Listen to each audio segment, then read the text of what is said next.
Hello everyone, Namaste. So in this video lecture topic is Banker's algorithm in deadlock avoidance with example. मेरे जो पहले deadlock के related जो session है उसमें आपने देखा कि how to prevent deadlock from occurring, how to recover the system after deadlock occurrence, how to avoid deadlock, and there are two ways, that is one is RAG, that is resource allocation graph, and second one is Banker's algorithm. Okay, now whenever you are dealing with deadlock avoidance, then you require some prior information. For example, किसी process को maximum कितने resources चाहिए, ऐसी information हमें चाहिए. सो ये bankers algorithm है, वो आपको कैलकुलेट करके देता है, सिस्टम को कैलकुलेट करके देखता है कि यदि कोई प्रोसेस की इतनी रिक्वेस्ट आती है और हमारे पास इतने अवेलेबल रिसोर्सेस है और मैं यदि उससे ग्रांट करता हूँ, उसको मैं एलोकेट करता हूँ, तो मेरी ये सिस्टम सेफ है या नहीं है. ओके, यदि आपको अब सेफ स्टेट में है या नहीं है वो आपको जानना है, तो उसके लिए आपको मेरी प्रीवियस वीडियो देखनी पड़ेगी. Okay, so if you don't know, must watch it. Okay, now let's go ahead in this topic. So first of all, let's say data structure for the Banker's algorithm. There are few data structures that is used in Banker's algorithm. Okay, so over here n is the number of process and m is the number of resource type. So available available, that means vector of a length. If available j, so over here j is just a kind of, let's say, number. So k is an instant of a resource type rj available. Okay, so for example, printers कितने available है, like this. Okay, CD-ROMs कितनी available है, scanners कितने available है. So it is just a vector of that. You will get all the points after watching the whole video. Okay, so don't miss any single stopper because it is a numerical process. So if you just skip single minute, then you are just out of track. Okay, so don't skip any step. Now there is a maximum. So whatever is mentioned over here, it is quite difficult for you at this time. So let me explain you in just simple language. ये जो max है ना, वो generally क्या है, maximum number of resources requested by particular process. Okay, for example, मैं ये कहती हूँ कि max R1 equal to 10 for process P1, तो उसका मतलब क्या हुआ, ये जो P1 प्रोसेस है वो R1 के मैक्सिमम 10 रिसोर्स को ही यूटिलाइज करने वाली है. Okay, just like that. After that allocation. अब ये एलोकेशन है वो किसका है, रिसोर्स का एलोकेशन. किसको है, तो प्रोसेस को. ओके, प्रोसेस को किया हुआ एलोकेशन किसका, रिसोर्सेस का. Need matrix. अब ये जो मैक्सिमम एलोकेशन और ये नीड है वो तीनों ही कनेक्टेड है. फॉर एग्जाम्पल, यदि आपको एलोकेशन और नीड मिल जाती है, देन आप कैलकुलेट कर सकते हैं मैक्स. इफ आपको मैक्स एंड एलोकेशन दिए गए हुए हैं, देन आप नीड मैट्रिक्स कैलकुलेट कर सकते हैं. Okay, so let's. ओके, यहाँ पर मैंने उसकी डेफिनेशन कैलकुलेशन दी है. How to calculate need is equals to maximum minus allocation. Obviously ये जो नंबर है वो मैक्सिमम नंबर्स है. ओके, इनमें से हमने कुछ रिसोर्सेस प्रोसेस को एलोकेट कर दिए हुए है, तो अब बाकी की उसकी नीड कितनी हुई. Okay, so maximum minus allocation is equals to need. Okay, now let's go to the point. Using banker's algorithm हम ये जो प्रॉब्लम स्टेटमेंट है उसको सॉल्व करने वाले हैं. Okay, so okay, first of all let's understand the problem. What is problem. Okay, over here you are said they consider a system with following information, determine whether the system is in deadlock situation or whether it is in safe state or unsafe state. Okay, so you are given with total resources, that is R1, R2 and R1, R2 and R3, that is 15, 8, 8. Okay, R1 के कितने resources है, 15. R2 के कितने resources है, 8. R3 के कितने resources है, 8. Okay, so these are the total number of resources in the system. Okay, लेकिन यहाँ पे बात अभी पूरी नहीं होती है. ये जो टेबल में जो इंफॉर्मेशन दी गई हुई है, ये करंट सिनारियो है. यहाँ पे आप देखिए एक कॉलम है वो प्रोसेस के है, process P1 P2 P3 P4 and P5। Okay, after then next 3 column में वहां पे लेबल दिया हुआ है मैक्स। ओके, सो यहाँ पे मैक्स का मतलब क्या होता है कि प्रोसेस P1 मैक्सिमम R1 के 5, R2 के 6 और R3 के 3 रिसोर्सेस को रिक्वेस्ट करने वाली। सिमिलरली फॉर प्रोसेस 5 यहाँ पे देखिए वहां पे लिखा है 743। ओके, 743। सो उसका मतलब क्या होता है, ये जो प्रोसेस है वो उसकी एग्जीक्यूशन के ड्यूरिंग मैक्सिमम R1 के उसको कितने चाहिए 7, R2 के कितने चाहिए 4, R3 के कितने चाहिए 3। अभी उसको मिले है उसको नहीं, अभी उसको ये नंबर्स उसको एलोकेट नहीं किए गए। एलोकेशन का जो मैट्रिक्स है वो यहाँ पे है, आप देख सकते हैं। ओके, ये जो है वो एलोकेशन है, मतलब उसको इतने रिसोर्सेस चाहिए और उसमें से उसको इतने मिल चुके हैं। फॉर एग्जाम्पल प्रोसेस P1 को R1 के कितने रिसोर्सेस चाहिए 5। ओके, सो यहाँ पे एलोकेशन में देखिए R1 को कितने मिल चुके हैं 2, R2 के कितने चाहिए 6, पर उसको एलोकेशन कितने का हुआ है 1 का। R3 का कितना हुआ एलोकेशन 0, जबकि उसे 3 चाहिए। ओके, सो ये अब तक ये जो इन्फॉर्मेशन ये गिवन इन्फॉर्मेशन होती है, आपको टोटल नंबर ऑफ रिसोर्सेज दिए गए होते हैं और ये काइंड ऑफ सिचुएशन दी गई होती है कि इतनी इतनी प्रोसेसेस है, उसकी मैक्सिमम रिक्वायरमेंट इतनी है और इतना उसका एलोकेशन है। तो अब सबसे पहले हमारा फर्स्ट स्टेप क्या होता है, to calculate used resource. Okay, to calculate total used resource. अब इनमें से यूज्ड रिसोर्स कौन से हैं, ये जो हमारे हैं ये इस साइड, ये जो है वो सारे यूज्ड रिसोर्स। सो हमें यूज्ड रिसोर्सेज के लिए जस्ट हमें क्या परफॉर्म करना है, summation of all the resources. Okay, for example यहाँ पे देखिए इस एलोकेशन में हमें बताया गया कि R1 दो R2 के R1 के इंस्टेंट P1 को दिए गए हैं, 3 R1 के इंस्टेंट P2 को दिए गए हैं, R1 के 3 इंस्टेंट P3 को और P4 को भी दिए गए हुए हैं। आफ्टर दैट 1 इंस्टेंट है वो P5। सो टोटल कितने हुए 12। ओके, टोटल कितने हुए 12। सिमिलरली R2 के 5 और R2 के 6। You just need to perform summation over here. Okay, 3 + 2 that is 5 + 1 that is 6, 1 + 2 3 + 2 that is 5। so 12 5 and 6। Now अब मैं जब ऐसा बोलूं कि 2 1 0 दैट मीन्स R1 के 2, R2 के 1 और R3 के 0। ओके, मैं यहाँ पे हर बार ऐसे पूरी तरह से नहीं बोल सकती कि R1 के 2, R2 के 1 और R3 के 0। मैं जब भी ऐसा कोई नंबर बोलूं तो आपको यही समझना है कि ये जो पहला नंबर है वो R1 के लिए है, दूसरा नंबर R2 के लिए है और तीसरा नंबर R3 के लिए है। ओके, फॉर एग्जाम्पल यहाँ पे टोटल यूज्ड रिसोर्स हुए 12 5 6। तो उसका मतलब क्या होता है, R1 के 12 रिसोर्सेज यूज्ड हो चुके हैं, R2 के 5 रिसोर्स यूज्ड हो चुके हैं और R3 के 6 रिसोर्स यूज्ड हो चुके हैं, जबकि हमारे पास टोटल रिसोर्स कितने हैं 15 8 8। ओके, सो 15 8 8 में से 12 5 6 हमने यूज्ड कर दिए गए हैं। ओके, सो ये जो आपका पहला स्टेप है to calculate total used resources. अब ओके, नेक्स्ट स्टेप में आपको क्या करना है, with this information now calculate number of available free resources. Okay, total आपको दिए गए थे, उनमें से आपने कुछ रिसोर्सेस को प्रोसेस को एलोकेट कर दिए और उनमें से आपने निकाला है यूज्ड रिसोर्स। अब उस इंफॉर्मेशन में से आपको क्या निकालना है, फ्री रिसोर्सेज, बिकॉज हमारे पास कुछ फ्री होगा तभी तो हम फर्दर प्रोसेस को एलोकेट कर पाएंगे ना। Okay, so how to calculate free resource, available resource equal to total resources minus total allocated resource. So यहाँ पे आपको देखिए टोटल रिसोर्सेज कितने थे हमारे पास 15 8 8। Okay, minus total allocated resource और I can say total used resource, so that is 5 12 5 6। Okay, so हमारे पास टोटल अवेलेबल रिसोर्स उस एलोकेशन के बाद कितने होते हैं 3 3 2।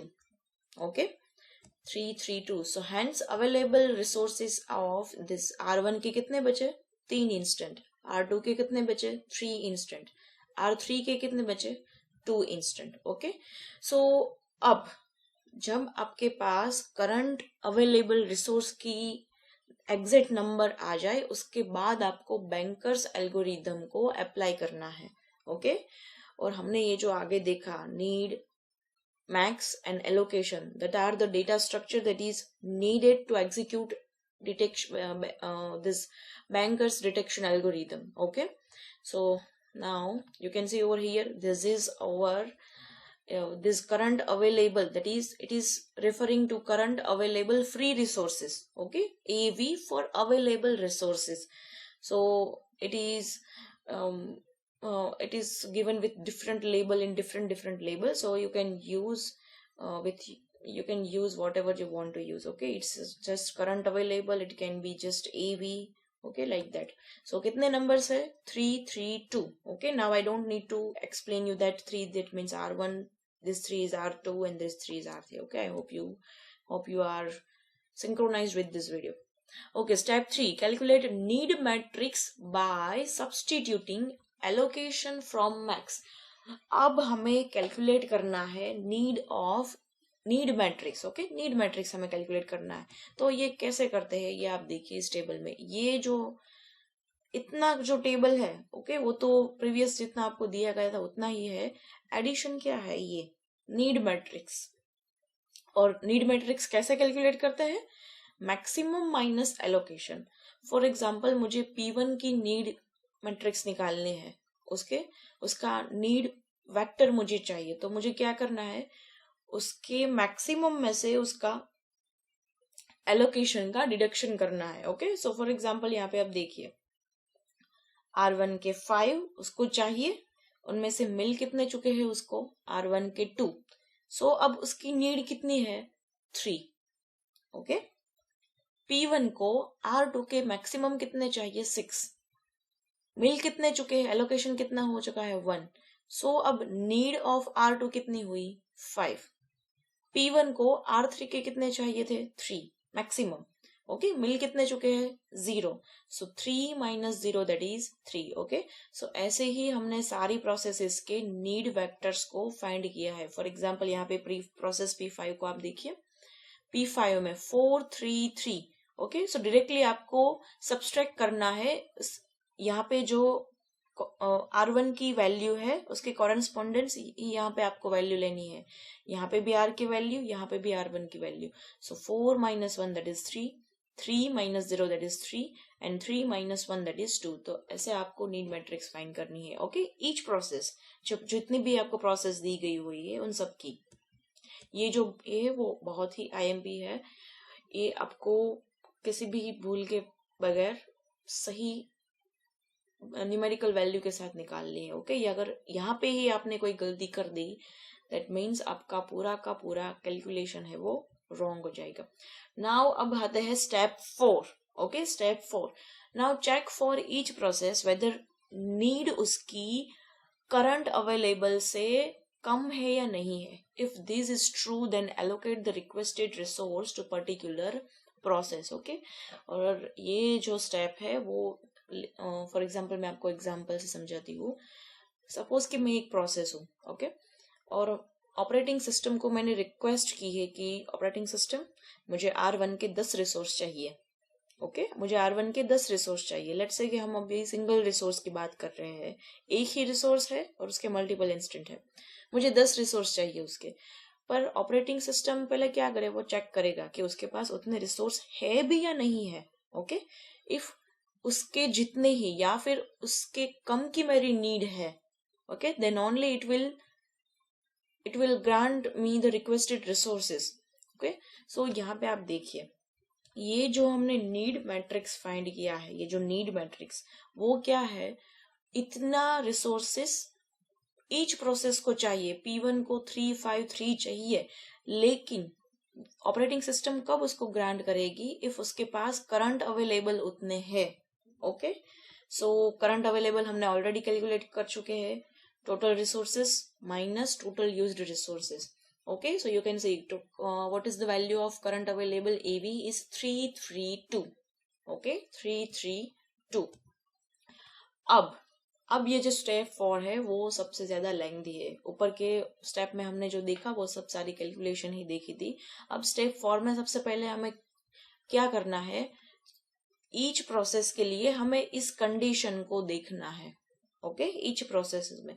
अगर ये कंडीशन ट्रू होती है देन ओनली हमें उस प्रोसेस की इस रिक्वेस्ट को, इस नीड को एलोकेट करना है। Okay, so first of all let's start with P1। Always जो पहली प्रोसेस है वहां से आपको शुरू करना है और उसकी कौन सी कॉलम को देखना है, उसकी नीड को देखना है, बिकॉज हमें यही कैलकुलेट करना है ना, नीड इज लेस देन और equals to current available. So P1 की नीड मैट्रिक्स आप देखिए क्या कौन सी है, 3 5 3। ओके, 3 5 3। तो आप यहाँ पर देखिए R1 के कितने रिसोर्सेज है, हमारे पास कितने हैं ऑपरेटिंग सिस्टम का, करंट अवेलेबल 3 है और R1 के 3 है। ओके, तो ये तो दे सकते हैं, लेकिन यहाँ पे देखिए R2 के उसको कितने इंस्टेंट चाहिए, 5, जबकि हमारे पास कितने हैं, 3। दैट मीन्स इस प्रोसेस को हम अभी फिलहाल इतने रिसोर्स नहीं दे सकते हैं। Okay, now let's check P2। Okay, P2 में R1 के कितने रिसोर्स है, 5। आपको नीड मैट्रिक्स को ही देखना है अभी। ओके, आपको अभी नीड मैट्रिक्स को ही देखना है, बिकॉज हम ये कंडीशन है वो चेक कर रहे हैं, need is less than equals to current available. Okay, R1 के 5 इंस्टेंट है और जबकि हमारे पास 3 ही इंस्टेंट है, सो ये भी हम एक्सेस नहीं कर सकते हैं। अब P3 की बारी आती है। P3 में R1 के कितने हैं, 1 और हमारे पास कितने हैं, 3। ओके, R1 तो है, उसको जितने चाहिए उससे ज्यादा है हमारे पास, लेकिन उसको R2 के कितने इंस्टेंट चाहिए प्रोसेस P3 को, 9, जबकि हमारे पास 3 ही है। सो प्रोसेस P3 को भी हम उसके जो रिसोर्स चाहिए वो नहीं दे सकते। After that P4। Okay, P4 में देखिए क्या है, R1 के 4 रिसोर्सेस है और जबकि हमारे पास R1 के 3 ही रिसोर्स है, सो यही से ही ये रुक जाता है फर्दर। ओके, सो अब कौन सी बारी है, प्रोसेस P5 की, और प्रोसेस P5 में देखिए R1 के कितने रिसोर्स चाहिए उसको, 3। ओके, हमारे पास 3 है। R2 के कितने रिसोर्स चाहिए, 3। ओके, R2 भी हमारे पास है। R3 कितने चाहिए उसको, 2, और देखिए ये भी हमारे पास है। सो अल्टीमेटली ये कंडीशन है वो सेटिस्फाई हो गई।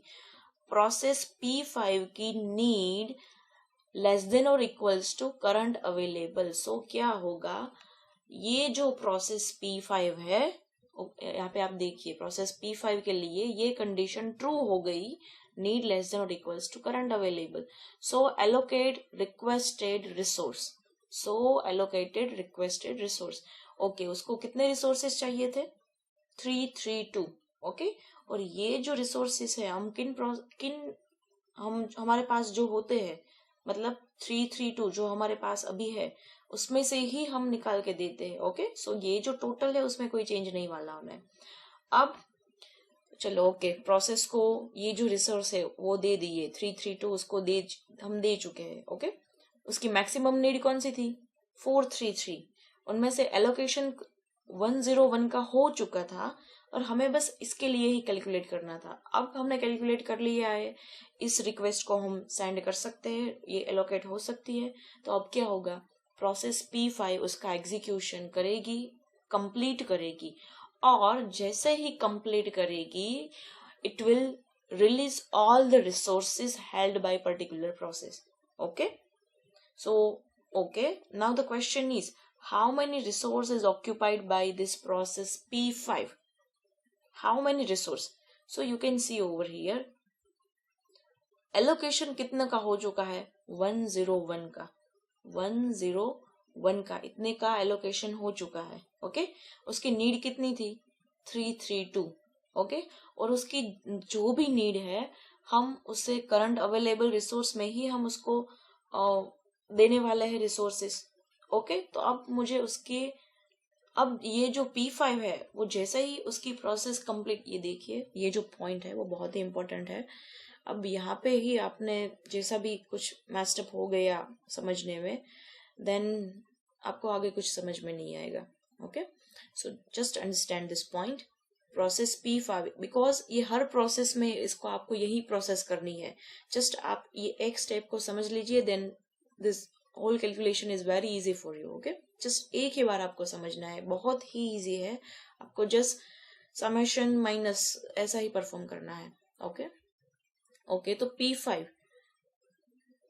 उसकी प्रोसेस कंप्लीट हो गई, सो अब वो क्या करेगी, वो ऑल द रिसोर्सेस, मतलब उसको जो बाद में जो रिसोर्सेस एलोकेट हुए थे वो उसको रिलीज कर देगी। सो टोटल कितने हो गए, ओके। तो यहाँ पे आपको क्या कैलकुलेट करना है, किस प्रोसेस को हमने पिकअप किया, और उस प्रोसेस के कंप्लीट होने के बाद हमें न्यू करंट अवेलेबल मिलते हैं। और ये जो है वो सेफ स्ट्रिंग, मतलब कि कौन सी प्रोसेस को हमने अभी प्रोसेस किया। तो यहाँ पे देखिए, हमने ये जो पहले से स्टार्ट किया था कि हम P1 को एग्जीक्यूट कर सकते हैं, P2 को कर सकते हैं, P3 को कर सकते हैं। तो यहाँ पे हमें पहली कौन सी प्रोसेस मिली, P5। सो P5 पिकअप हुआ, उसको हमने रिक्वेस्टेड रिसोर्स एलोकेट किए। जैसे ही P5 कंप्लीट होती है, वो उसके रिसोर्सेस है वो रिलीज कर देती है, ओके, वो रिलीज कर देती है। सो जब भी वो रिलीज करती है, सो हमें न्यू फ्री अवेलेबल रिसोर्सेस मिलते हैं। बिकॉज ये कब थे, जब ये रिसोर्स हमने ग्रांट नहीं की थी, जब प्रोसेस P5 कंप्लीट नहीं हुआ था। लेकिन अब तो प्रोसेस P5 कंप्लीट हो चुका है, तो वो जितने भी रिसोर्स उसके पास थे वो रिलीज कर देगी। सो ये हमें बस यही करना है। और यहाँ पे हमने क्या करना है, ये देखिए, ये जो पहला जो वेक्टर है वो क्या है, प्रीवियस अवेलेबल। ये जो करंट अवेलेबल होता है 332, प्लस हमें क्या करना है, ये जो एलोकेशन किए गए हुए हैं, एलोकेशन कितने के एलोकेशन थे P5 के लिए, 101। देखिए 101, तो उसका हमने एडिशन कर दिया, 3 + 1 4, 3 + 0 that is 3, 2 + 1 that is 3। Okay, so safe string में सबसे पहले कौन सी प्रोसेस आती है, P5। ओके, अब चलिए आगे देखते हैं। ओके, यहाँ तक हो चुका था, और यहाँ पे आपने देखिए P5 को मैंने मार्क कर दिया है ऐसे, ताकि आपको पता चले कि P5 कंप्लीट हो चुकी है। अब हमें उसके कुछ नहीं करना है। अब नेक्स्ट हमारे पास ये जो है, ये हमारे पास अब करंट अवेलेबल है 433। ओके, 433, और P5 तक तो हम पहुंच ही चुके थे। अब आपको क्या करना है, फिर से आपको चेक करना पड़ेगा, फिर से आपको चेक करना पड़ेगा कौन सी वाली condition, whether need is less than equal to current available और नॉट। बट अब आपका करंट अवेलेबल बदल चुका है, कौन सा है, 433। क्यों, बिकॉज P5 प्रोसेस कंप्लीट हो गई थी, तो उसको हमने जितनी रिसोर्सेस एलोकेट किए थे वो सब उसने रिलीज कर दिए। सो अब आपके फ्री रिसोर्सेस है वो बढ़ गए हैं। ओके, आपको प्रीवियसली 433 ट्रू थे, लेकिन अब वो कितने हो गए, 433। ओके, सो अब इन रिसोर्सेस से हम किस प्रोसेस को पहले एग्जीक्यूट कर सकते हैं। सो अब आप देखिए, P1 में कितने हैं, 353। सो यहाँ पे R2 के 5 है, जो कि हमारे पास 3 ही है, सो हम इसको नहीं कर सकते। P2 के लिए R1 कितने हैं, 5, जबकि हमारे पास कितने हैं, 4, सो ये भी नहीं कर सकते। P3 के यहाँ पे देखिए, P3 में ये जो R2 है उसके कितने इंस्टेंट चाहिए, 9, जबकि हमारे पास कितने हैं, 3। सो P3 को भी हम एग्जीक्यूट नहीं कर पाते हैं। लेकिन अब ये P4 देखिए, P4 में उसकी नीड क्या है, 423 विच इज लेस देन और equals to current available resources that is 433। Okay, so 4 R1 के, ओके, हमारे पास है 2 R2 के, ओके, हमारे पास है 3 R3 के। ओके, सो नाउ ये जो रिसोर्सेस है कितने, 4 to 3, ये हमने प्रोसेस P4 को एलोकेट कर दी है। And after utilising of resource it completes its execution and release all the resource held by process P4। So अब नेक्स्ट आप कौन से प्रोसेस को एग्जीक्यूट करते हैं, P4 को। ये जो रिसोर्सेस है वो रिलीज कर देगी। सो अब हमें नया करंट अवेलेबल वैल्यू मिलेगी, और वो आप कैसे कैलकुलेट कर सकते हैं, ये अब ये देखो, यहाँ पे आपको ये जो प्रीवियस वैल्यू है वही लेनी है, 433, बिकॉज इस केस में आपके पास अवेलेबल रिसोर्स कितने थे, 433। ओके, प्लस ये जो प्रोसेस P4 द्वारा जो उसके एलोकेशन में जो रिसोर्स थे, कितने रिसोर्स यहाँ पे देखिए, ये जो वैल्यूज है ना, यहाँ पे मैंने बोल्ड कर रखी हुई है ताकि आपको समझ में आए, 320। ओके, सो अब हमें नेक्स्ट न्यू करंट अवेलेबल कितने मिल गए, 753। ओके, है ना इजी। अब बस यही प्रोसीजर को आपको ईच प्रोसेस के लिए जब तक सारी प्रोसेस कंप्लीट ना हो या फिर हमें ये मालूम ना हो कि ये अनसेफ स्टेट है, तब तक हमें फॉलो करनी है। ओके, अब यहाँ पे देखिए P4 अभी कंप्लीट हो चुकी है। अब हमारे पास ये जो करंट अवेलेबल है वो कौन से 753। ओके, सो P1 के लिए चेक करते हैं। उसको R1 के 3 चाहिए, R2 के 5 चाहिए और R3 के 3 चाहिए। Okay, very good. P1 को जो रिसोर्स चाहिए वो हमारे करंट अवेलेबल से कम है, दैट मीन्स उस रिसोर्स को हम एक्सेस कर सकते हैं।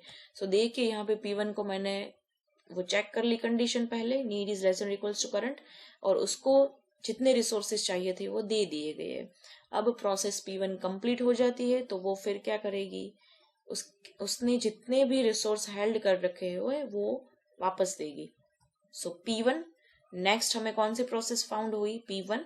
ओके, सो अब हमें न्यू अवेलेबल रिसोर्सेज के कहाँ से फाइंड करने हैं, प्रीवियस प्लस एलोकेशन। ओके, यहाँ पे आप देख सकते हैं ये जो है पहली वैल्यू है वो प्रीवियस है, प्रीवियस अवेलेबल, और ये जो है वो allocated resources for this particular process. यहाँ पे देखिए प्रीवियस कितनी थी 753, यहाँ पे देखिए 753 प्लस P1 को एलोकेट कितने हुए थे 210, सो प्लस 210, सो आपको new current available free resource मिल जाती है। और अब तक की आपकी सेफ स्ट्रिंग क्या हो जाती है, P5, P4 एंड P1। अब आपको यहाँ पे देखिए P1 कंप्लीट हो चुकी है, P4 कंप्लीट हो चुकी है, P5 कंप्लीट हो चुकी है, और अब आपके पास न्यू करंट अवेलेबल रिसोर्सेज कितने हैं 963। ओके, सो यहाँ पे देखिए प्रोसेस P2 को कितने चाहिए रिसोर्सेज 533। ओके, 533, सो ऑब्वियसली हम इस रिसोर्स को ग्रांट कर सकते हैं। सो अब कौन सी प्रोसेस एग्जीक्यूट होगी, प्रोसेस P2, बिकॉज ये 533 लेस देन और equals to 963, that is current available. Okay, so process P2 को हमने उसको जो भी रिसोर्स चाहिए थे वो एलोकेट कर दिए। प्रोसेस P2 ने उसको यूटिलाइज करने के बाद सारे रिसोर्सेस को फ्री कर दिया। ओके, सो हम न्यू अवेलेबल रिसोर्सेस फाइंड करेंगे। So previous plus allocated, previous कितने थे 963 प्लस P2 को कितने एलोकेट गए थे 323 is equals to 1286, that is our new current available. Okay, so पहले कौन सी प्रोसेस एग्जीक्यूट की थी P5, after then P4, P1, P3। अब आप यहाँ पे देखिए, यहाँ पे आप P2 को भी एग्जीक्यूट कर सकते हैं, P3 को भी एग्जीक्यूट ओके P3 को नहीं कर सकेंगे, sorry for my mistake. P3 को क्यों नहीं कर सकते, बिकॉज यहाँ पे R2 के 9 इंस्टेंट है और हमारे पास तो 6 ही है, सो इसलिए हम P3 को नहीं कर सकते। लेकिन अगर ऐसा होता है कि दोनों प्रोसेस वो कंडीशन को सेटिस्फाई करती है, तब भी हमें P2 को ही लेना है, जो सबसे पहले प्रोसेस आती है उसको ही आपको चूज करना है, that is the usual way. Okay, so if you take another process, then it is not a big issue because we just want to find whether this leads to deadlock or not. okay, हमारा काम यही है, और यदि वो deadlock में नहीं जाती है देन उसकी सेफ सीक्वेंस क्या है, किस ऑर्डर में हम प्रोसेस को एग्जीक्यूट करें ताकि हमारी ये जो प्रोसेस है वो डेडलॉक में ना आ जाए। Okay, next and last one process is P3। Obviously अब एक ही बाकी है और उसके लिए कंडीशन ट्रू होती है बिकॉज उसको 190 चाहिए और जबकि हमारे पास 1286 है। सो उसको जितने रिसोर्सेज चाहिए थे उसको हमने एलोकेट कर दिए, उसको उतने यूटिलाइज करने के बाद उसने सारे रिसोर्स फ्री कर दिए और हमें अपना ये जो न्यू अवेलेबल मिल चुकी। अब देखिए आपने यहाँ तक की कैलकुलेशन सही की है तो यहाँ पे आप एक वेरीफाई कर सकते हैं कि आपने कैलकुलेशन की है वो सही है या गलत। किस तरह से, यहाँ पे देखिए आपको फाइनल वैल्यू कितनी मिलती है 1588, which is actually total number of resources of each type 1588। आप वीडियो के स्टार्टिंग में देख सकते हैं कि टोटल R1 के इंस्टेंट कितने थे 15, R2 के 8, R3 के 8। सो अब यहाँ पे सारी प्रोसेस पूरी हो गई, so all the resource are free now.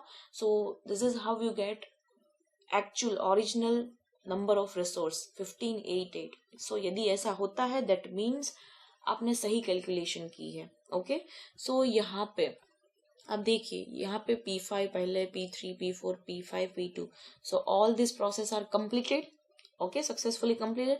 Then we can say that the safe string of the process is P1, P3, P4, P5, P2, and system is in safe state. Okay, so this is how to implement Banker's algorithm.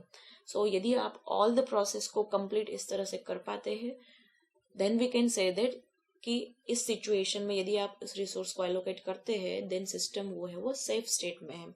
अब आपको क्या करना है, अब हाँ यहाँ पे दो तरह के क्वेश्चन पूछे जाते हैं कि बस उतने में ही आपको चेक करना है कि सिस्टम सेफ स्टेट में है या नहीं है. अब दूसरे तरीके से भी कि ये क्वेश्चन पूछा जाता है किस तरह से कि आप देखिए, कंसिडर प्रीवियस एग्जाम्पल, मतलब पहले जो सिचुएशन थी वही आपको सीख देनी है. Assume system is in safe state. Okay, हमने बैंकर्स एल्गोरिथम का यूज करके ही वेरीफाई कर लिया है कि सिस्टम सेफ स्टेट में है. ओके, एट दिस मोमेंट अब क्या होता है, if P4 request 3 instant of R1 and 2 instant of R3, then check whether to grant this request is safe or unsafe.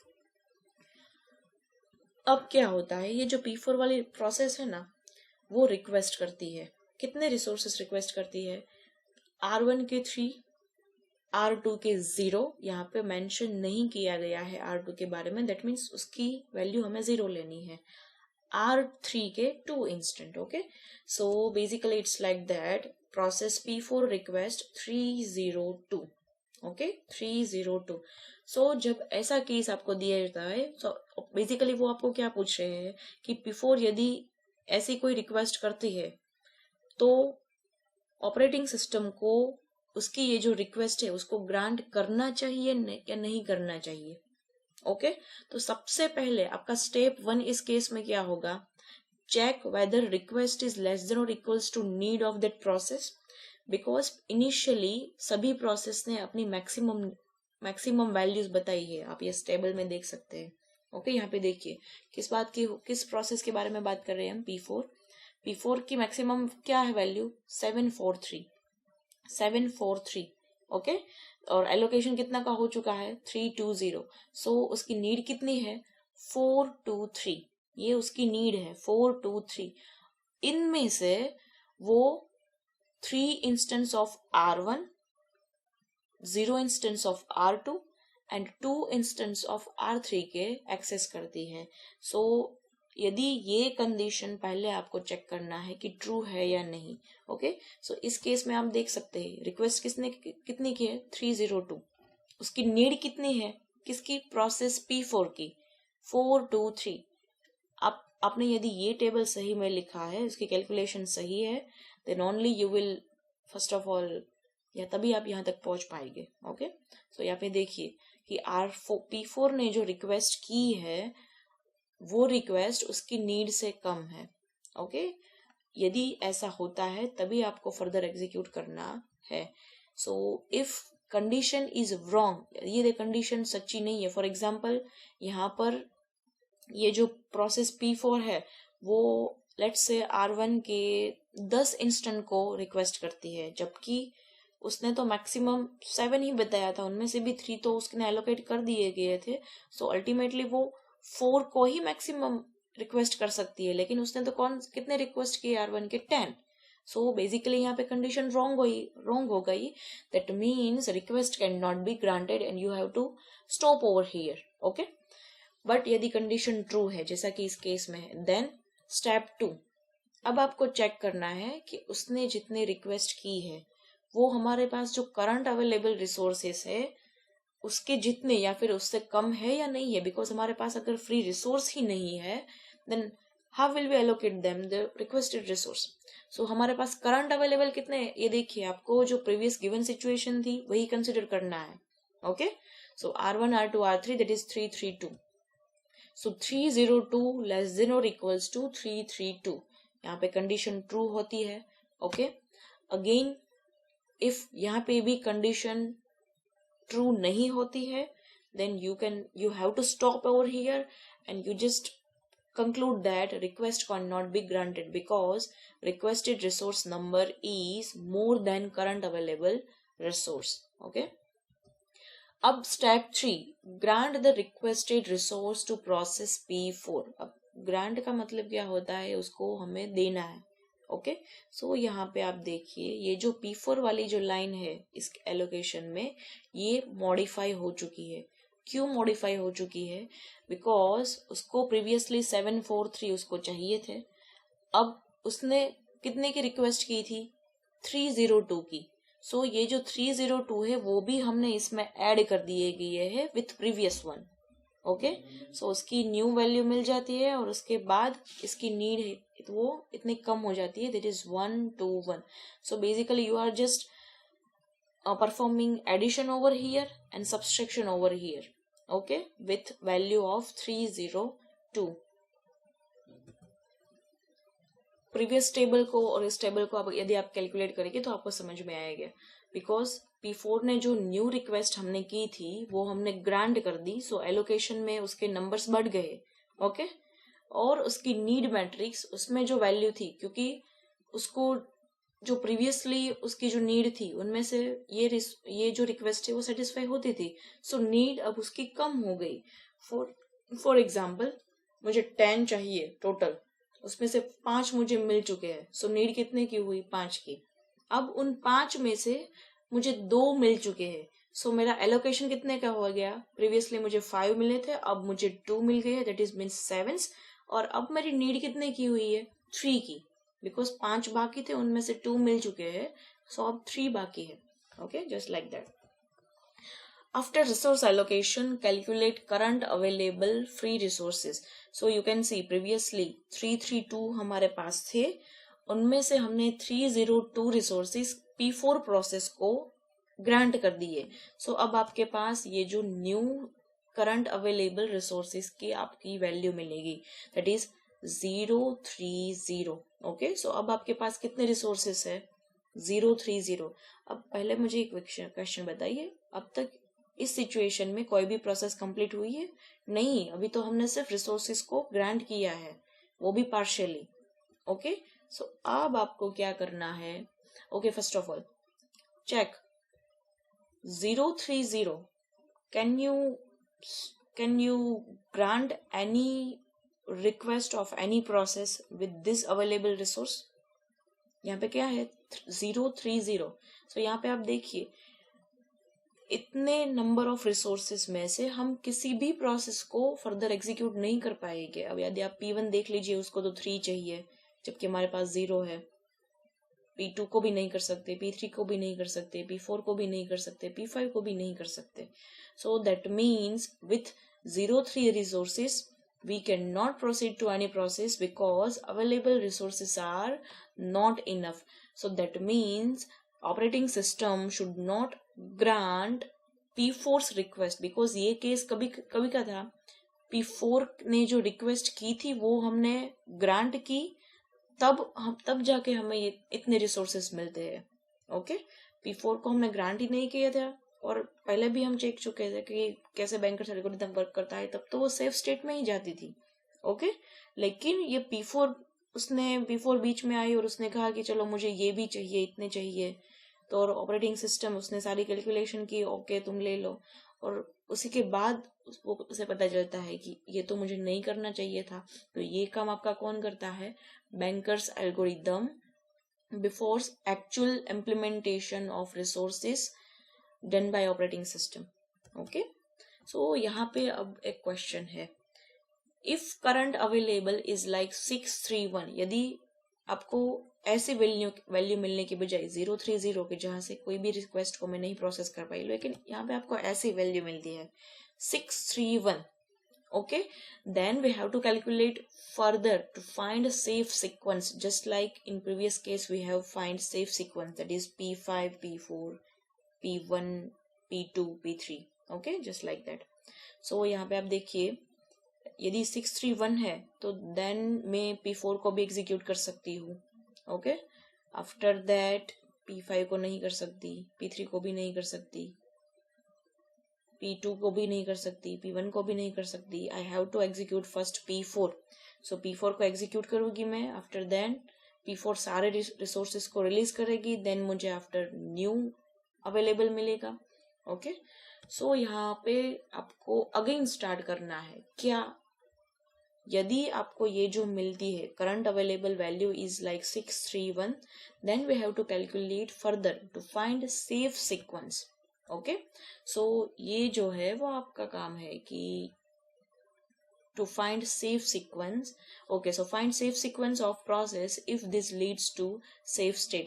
So यहाँ पे मेरा काम पूरा होता है और आपका शुरू होता है कि यदि प्रोसेस P4 को रिक्वेस्ट ग्रांट होने के बाद यदि 631 रिसोर्सेस हमारे पास फ्री है, then calculate whether this state is safe or unsafe using Banker's algorithm. Okay, सो यहाँ पे आपको करंट अवेलेबल मिल चुके हैं, जस्ट इसी वैल्यू को लेकर आपको सारी कैलकुलेशन करनी है। Okay, it is just a little bit complicated for the first time. If you understand it very clearly then it will be very easy for you. Okay, so thanks for watching. If you have any query then just mention it in comment box. Thanks for watching, bye bye.